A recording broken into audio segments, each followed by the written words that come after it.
Hey, it's Ember, and I want to talk a little bit more about what I'm calling Spiral 3, a shift, a phase transition for our perceptual lens, a shift in the way you see and experience, imbibe, and reflect reality. And you may hear me talking about this non-linear frequency globe, and I want to elaborate a little bit about that. So, imagine, in cymatics, you can look it up on YouTube, you can look it up on Google. The first pulse creates two polar eddies. Imagine, like before the colloquial Big Bang, imagine that pulse, boof, creating two polar eddies, one going up and one going down. That is a tension vector pulling up nested spiral filaments through that original pulse, all the way through becoming at a cosmic scale. And so let's slow it down now. There's two things I'm primarily drawing on here to give me the best vision of this nonlinear frequency globe. Cymatics, and then also the Kuromoto model with phase oscillations and studying phase transition and oscillations, harmonic coupling, that type of thing. And so if at that first pulse, two polar eddies are formed. The cymatic density of the field of the one became many so that I may know myself, a singular, nonlinear, holographic mind. And after the first pulse, the cymatic density, remember, this is not a linear timeline. I've already said non-linear.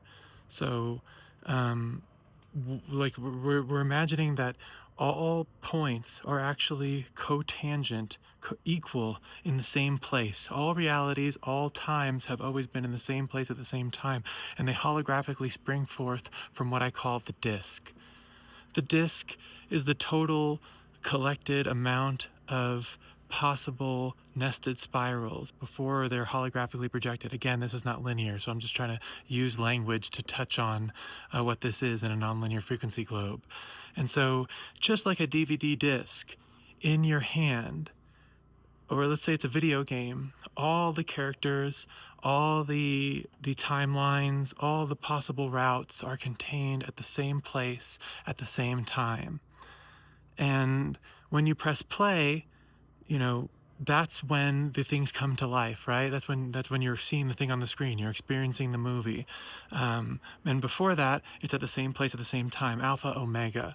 So then, boom, the first pulse happens. The light is always on. The light is always touching all points. Time and consciousness are just functions of where you press play, where that particular, you might say, God photon is traveling through each spiral filament. And each nodal lens is kind of like a slice of each spiral filament. Like if you imagine like a pizza slice of each spiral filament. What are the spiral filaments? Well, the polar eddies don't stop. They fractalize across time, across complexity of the density of the cymatic space. And so then when we talk about spiral 1, we talk about a stage of meta becoming of consciousness, where the light comes in to the nodal oscillator. Let's just say it's an animal like a cheetah in the diagrams that I made. And when it comes in, that part of consciousness in the cymatic density that it existed in, reacted in the way that you could call a sine wave. And that's why I represent spiral 1 as a sine wave in a triangle, because it's like a pure signal between nodal oscillator and that original pulse, the variables of reality that are entering that nodal oscillator, the way the light moves through the topology of that particular nodal oscillator at that particular portion of the spiral. And so in spiral 1, it's like a pure animal reaction, you might say, like a mating call or a predator jumping or something like that, where it's not, oh, I think therefore I am. Is this morally right? Is there a law against this?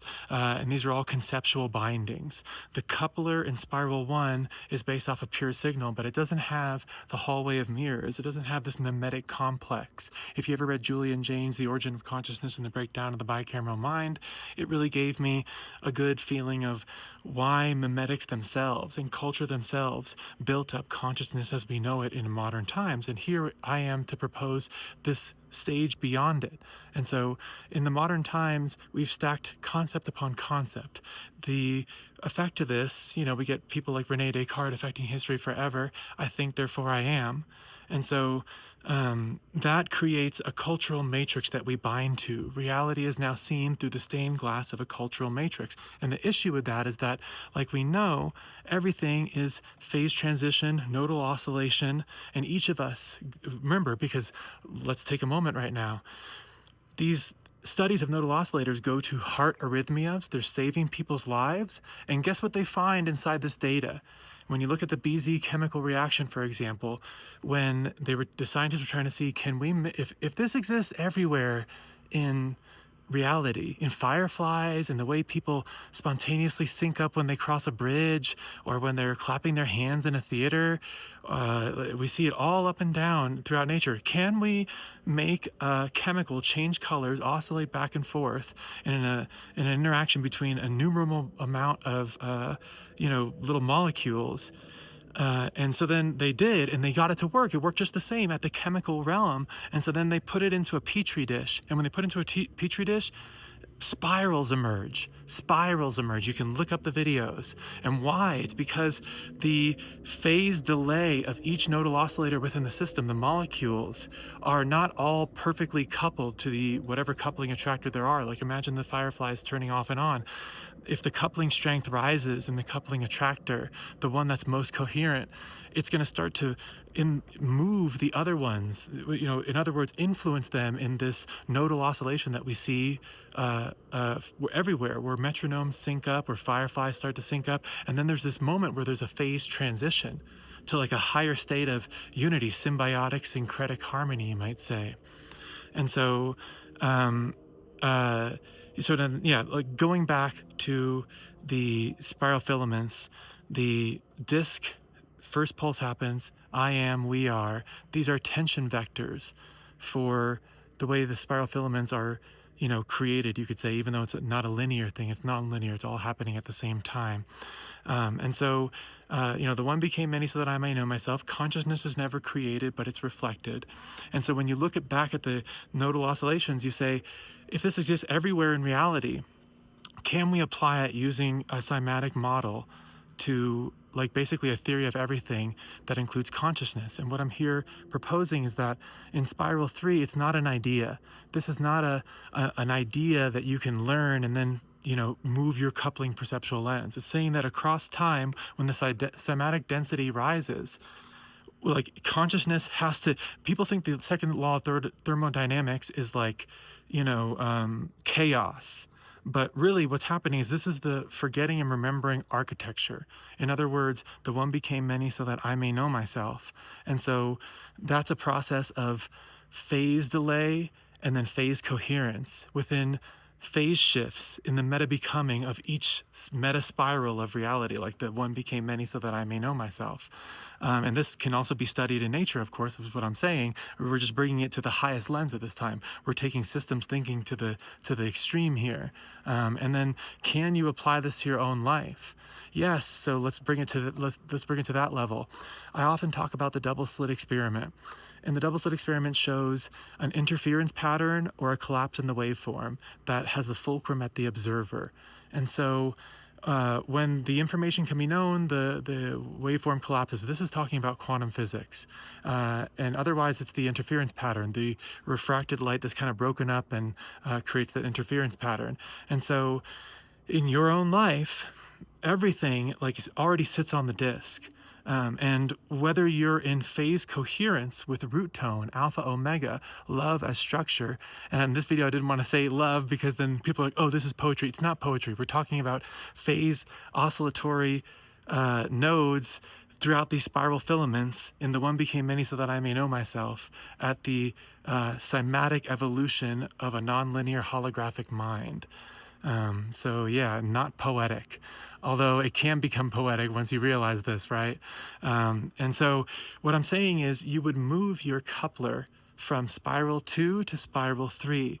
In other words, the way you're imprinting your being from when you were a kid, or every moment that you've experienced of 3D reality, every time the light moves through your nodal oscillator within the particular spiral filament in that metaspiral of becoming, I guess you can say, you're basically riding a wave. I call it going down the water slide. When you can emit clean signal, when the topology of your nodal oscillator can be respected within each moment. In other words, when the light comes through you, you're not binding it. Your nodal coupler is not oscillating from a place of trying to bounce the light off, you could say, from a cultural matrix. You're letting the light clean through. When you're surfing, you're not trying to think about the wave and say, oh, well, my friend told me about if you go down below the wave and if you say 3 Hail Marys when the wave is coming, you might ride it perfectly. No, you get it into your bones in a way that like you're like a little kid riding a bike where you just ride it. Why? Not because you lost the ideas, but because you became coherent in a way that didn't distort the light coming through. You weren't trying to refract it and send it in a million places, what can be felt like panic, what could be felt like, you can't be in the moment. Your mind's always trying to couple to a cultural matrix, to some sort of notion of here and there within a cultural map. The map is not the territory. And so when you couple to frequency, it's not that you lose the ideas, you're just surfing the wave clean and all the ideas stay inside you, but your being, your coherence, your sovereignty is not coupled to the cultural matrix. It's coupled to frequency. It's coupled to the wave itself as it comes through you. And that's collapsing the waveform. When the double slit experiment is taken to this level of consciousness, that's collapsing the waveform. And collapsing the waveform consistently is to enter spiral 3, is to say, I'm moving my coupler from the cultural matrix to imbibing reality straight, bare, and naked. And so I'm no longer hiding behind things, the scaffolding that I've built up my whole life, trying to perceive the world through stained glass. I'm letting that glass become transparent and listening to the way it hits my heart, it hits my soul, using the ultimate barometer of your soul, which is another way to say your topology of your nodal oscillator is respected. You don't try to refract the light, you're bending right with it. You're surfing along, you're going down the water slide. And so people might say, oh, first of all, this is not an idea. This is a new perspective based off the mechanics that we see everywhere in reality. Not an idea.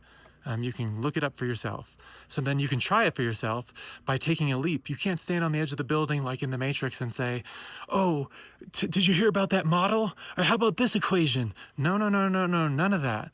What I'm talking about here is letting the variables of reality hit your being. In other words, the way your nodal oscillator is shaped, the topology of it, the way across time you were imprinted in your trauma and all this stuff. I talk about this in my solar topography videos. If you were to have a moon that had a bunch of craters on it and you took like an Excel sheet and measured the light gradient of every crater, that's the topology of your nodal being.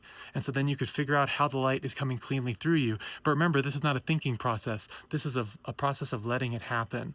This is a process of realizing that reality is a process of phase coherence more than it is thinking about thinking, because that will just couple you to the cultural matrix.